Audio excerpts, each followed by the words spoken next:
Oke, selamat datang. Di pembahasan kali ini kita bakal bongkar tuntas nih, gimana caranya merancang sebuah mesin persediaan yang paling optimal.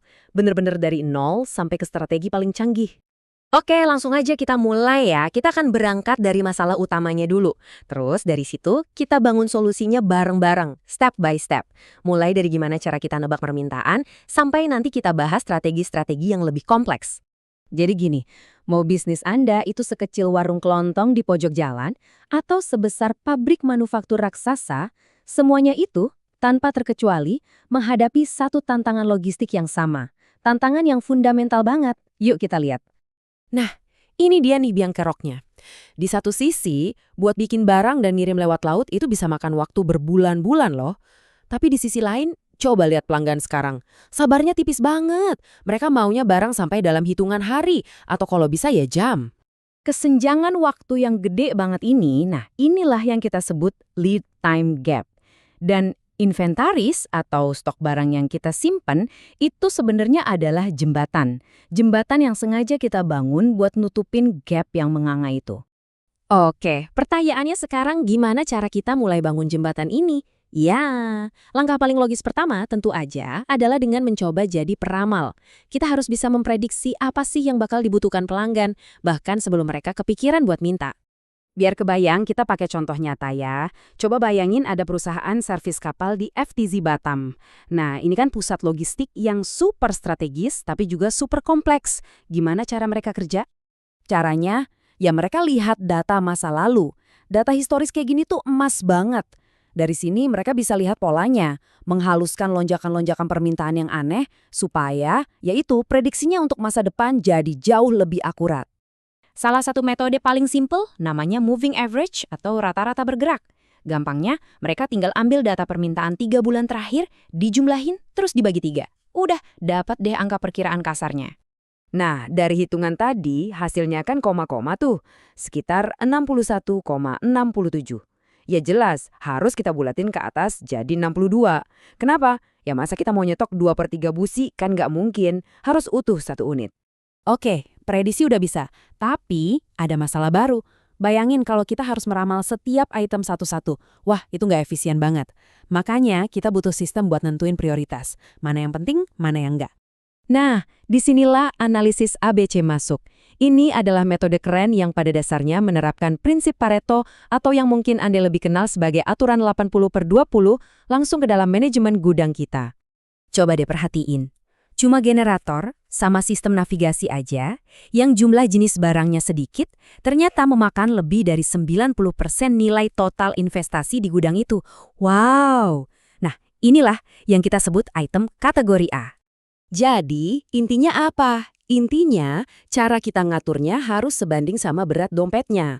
Generator yang harganya miliaran, ya kita cek tiap hari, bahkan tiap jam.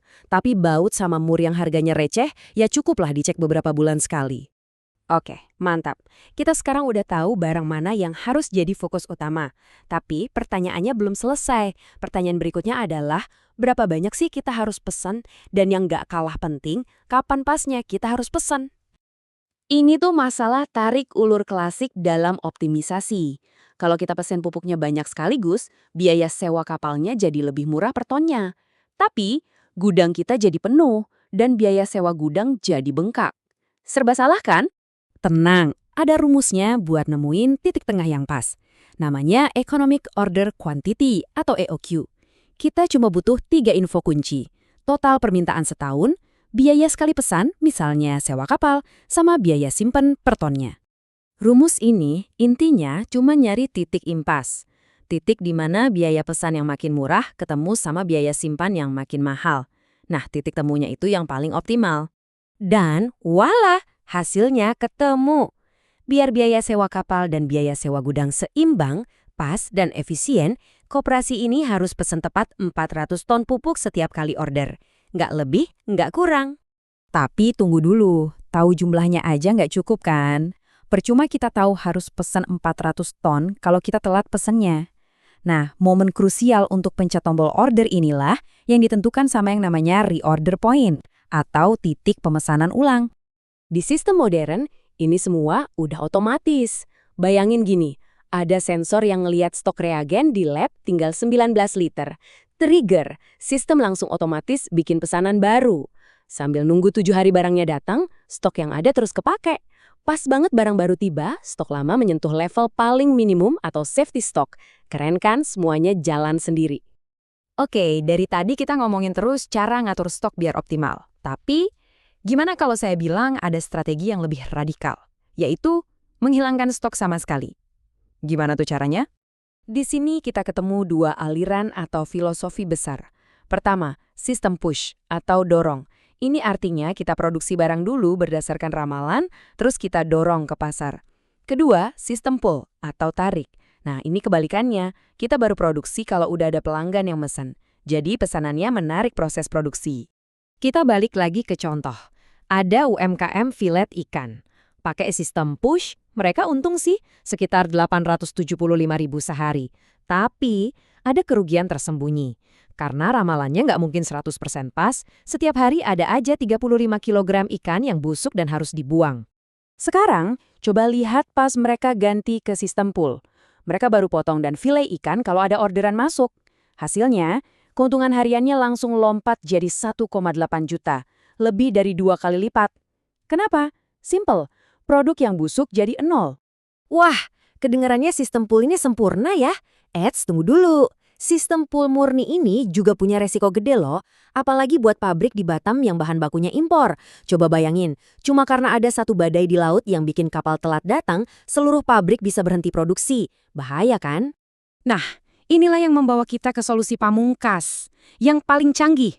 Sebuah strategi gado-gado atau hibrida yang mengambil kebaikan dari sistem push dan pull untuk menyeimbangkan efisiensi dengan kekebalan terhadap guncangan.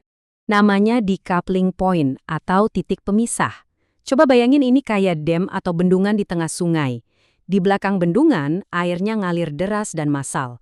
Tapi setelah bendungan, alirannya bisa diatur sesuai kebutuhan. Nah, decoupling point ini bendungan di rantai pasok kita. Contoh paling gampang, perakitan komputer. Komponen standar kayak motherboard, casing itu diproduksi jutaan unit secara massal. Ini fase push-nya. Komponen ini lalu dikirim dan ditumpuk di gudang regional. Nah, gudang inilah si decoupling point.